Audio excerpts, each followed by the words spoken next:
European governments are facing a rapidly intensifying defense dilemma, squeezed between ongoing Russian aggression and a growing sense that the United States can no longer be relied upon. Yet there are increasing signs that European leaders are beginning to take the challenge seriously. In May, the European Commission unveiled SAFE, Security Action for Europe, a €150 billion fund offering low-interest loans to EU members to strengthen defense capabilities and expand industrial capacity through joint procurement. Early doubts about whether countries would participate proved unfounded. By the 30th of November deadline, 19 states had applied, fully subscribing the fund. Poland alone submitted requests worth €43.7 billion.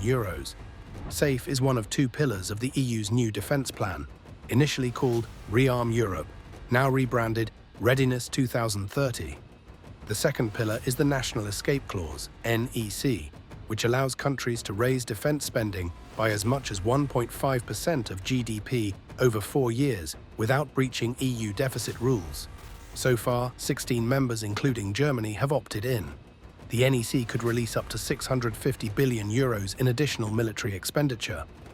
At NATO's June summit, European allies pledged to boost their defense spending targets to 3.5% of GDP for core military budgets by 2035, plus another 1.5% for defense-related infrastructure.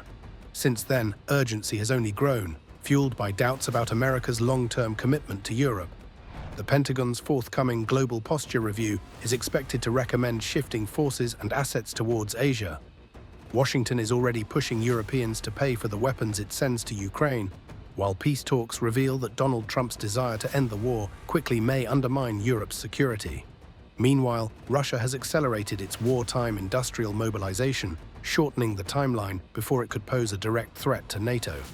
The International Institute for Strategic Studies, IISS, warns that this point could arrive as early as 2027.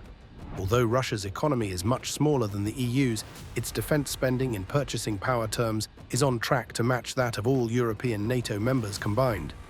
Ukraine's resistance has bought Europe precious time, but experts fear that window may close if the war ends.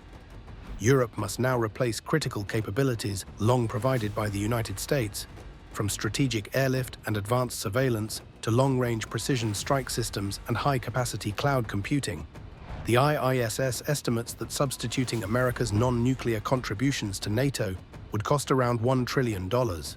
Beyond that, Europe faces 3 immediate tasks, significantly increasing support to Ukraine, particularly with long-range missiles and air defense, restoring Europe's own combat readiness, including building an integrated air defense architecture, and replacing remaining American-supplied capabilities.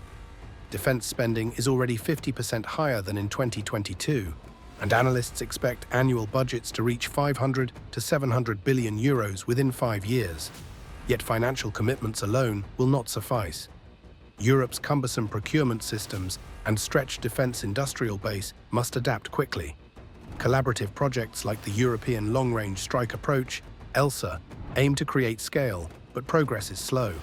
Many governments say they will prioritize rapid, iterative development over perfect but slow, exquisite systems. But regulatory obstacles remain significant. Ultimately, Europe possesses the economic and technological resources to meet this challenge. The real test will be political, persuading voters of the need for sustained defense investment, overcoming domestic resistance, and countering the rise of pro-Russian far-right parties across the continent.